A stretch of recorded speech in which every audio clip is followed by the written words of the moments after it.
Vivekananda Japan, एक बस की सवारी हो रही है और बस जहाँ बैठे हैं वहाँ एक आदमी और बैठा है और वो अचानक एक सीट पीछे से फटी हुई है थोड़ी सी और एक आदमी निकाल के cut cut cut cut cut cut cut cut cut cut cut उसको स्विंग कर रहा है, सी रहा है, सिल रहा है। तो विवेकानंद पूछे, भैया ये क्या आप कंडक्टर हो, खलासी हो, बस के कर्मचारी? बोला नो नो नो नहीं कुछ नहीं। फिर कौन हो? बोला देश का नागरिक हूँ।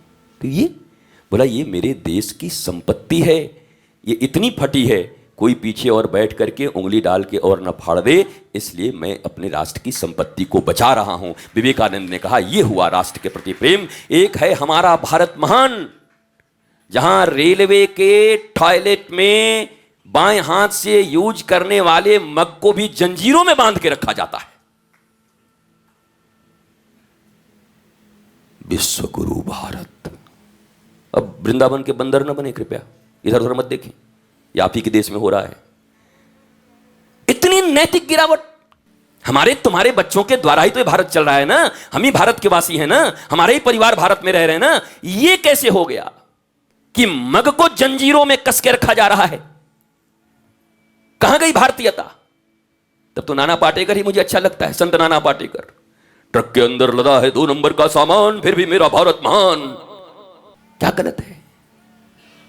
ये ऊंची ऊंची बातों से देश क्या परिवार में भी कोई परिवर्तन नहीं आएगा? क्या यहां जो लोग बैठे हैं, क्या अपने घरों में जो लोग अब बड़े हो गए, 12 साल 15 साल 20 साल, अब तो तुम्हारे कहने से तुमको प्रणाम करने वाले हैं नहीं। इज्जत बचाना है तो बोलना भी मत, ठीक ठाक से बुढ़ौती अगर गुजारनी है तो बोलना मत, अब नहीं बुढ़ौती खराब हो जाएगी।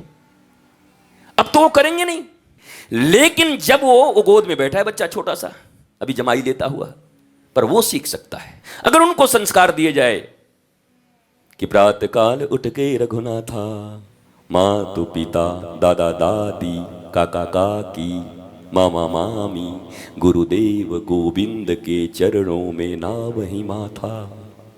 ये संस्कार दिए जा सकते।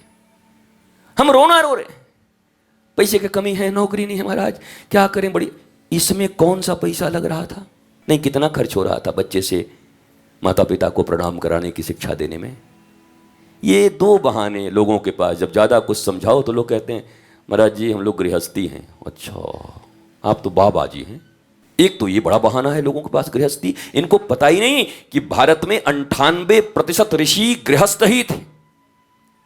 2% मेरे जैसे बंडे मुंडे होंगे आगे पीछे जिनका कोई नहीं तो 98% ऋषि, ये जितने तुम्हारे गोत्र हैं, गर्ग गौतम सांडिल, ये कौन है? इनकी पत्नियां हैं, ऋषि पत्नियां हैं, पुत्र हैं, उसी से तुम्हारे गोत्र चल रहे हैं, प्रवर चल रहे हैं। तो ये बहाने कहां से ले आए कि हम गृहस्थी हैं महाराज जी, गृहस्थी।